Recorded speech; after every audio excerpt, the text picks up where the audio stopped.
నచ్చట్లేదు. ఏం నచ్చట్లేదు చెప్పన్నయ్యా. నాకు నాలా ఉండాలనిపించట్లేదు, వేరే ఇంకొకరు ఎవరిలాగా ఉండాలనిపిస్తుంది.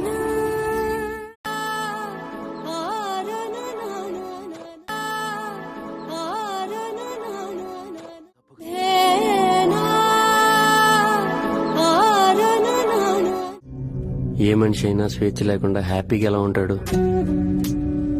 నా వల్ల కావట్లేదు ధార్మిక. ఏదో కోల్పోతున్నట్టు అనిపిస్తుంది. అది వేరే ఎవరిలాగా ఉండటం అని అనిపిస్తుంది నాకు. అది నేను కాదు. నాకు మా నాన్న అంటే చాలా ఇష్టం. మా నాన్నకి నచ్చేలా మారదాం అనుకుంటున్నాను. మా నాన్నకి నచ్చేలా మారడం నా లక్ష్యం సార్. ఒక్క మాటలో చెప్పాలంటే మీ నాన్నకి నీ మీద కన్నా ఆయన పరువు మర్యాదల మీద ఎక్కువ ప్రేమ ఉంది. సో నువ్వు చచ్చినట్టు సెటిల్ అవ్వాల్సిందే. నీ ఇంట్లో నుంచి బయటకు వచ్చి నీకు నచ్చినట్టు బతుకు బ్రదర్. అది కాదు ధార్మిక, మా నాన్న మాత్రం ఎందుకు చెప్తాడు? నా మంచి కోసమే కదా, నేను బాగుపడాలనే కదా. చేసుకొని చెప్పరా, నీ జీవితంలో ఎప్పుడైనా ఒక్క క్షణం మా గురించి ఆలోచించావా?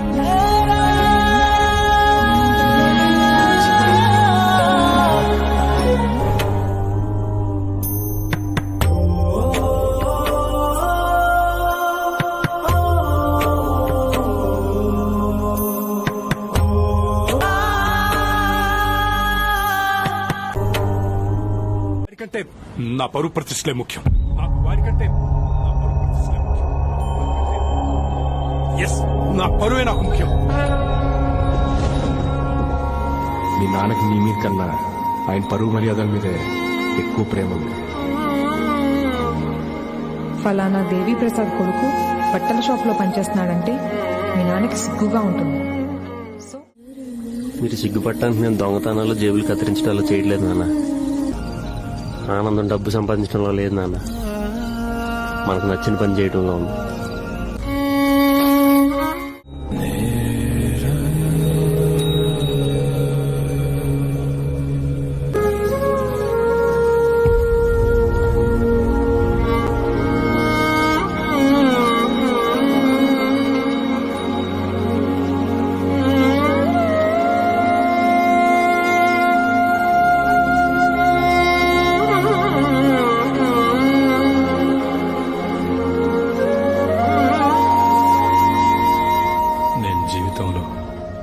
ఒక చెట్టుని నరకలేదు, ఏ ప్రాణికి హాని చేయలేదు.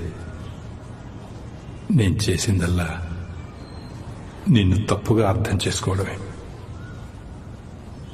మొట్టమొదటిసారిగా నీ గురించి కవిత్వం రాయాలనుందిరా, భాష చాలడం లేదు.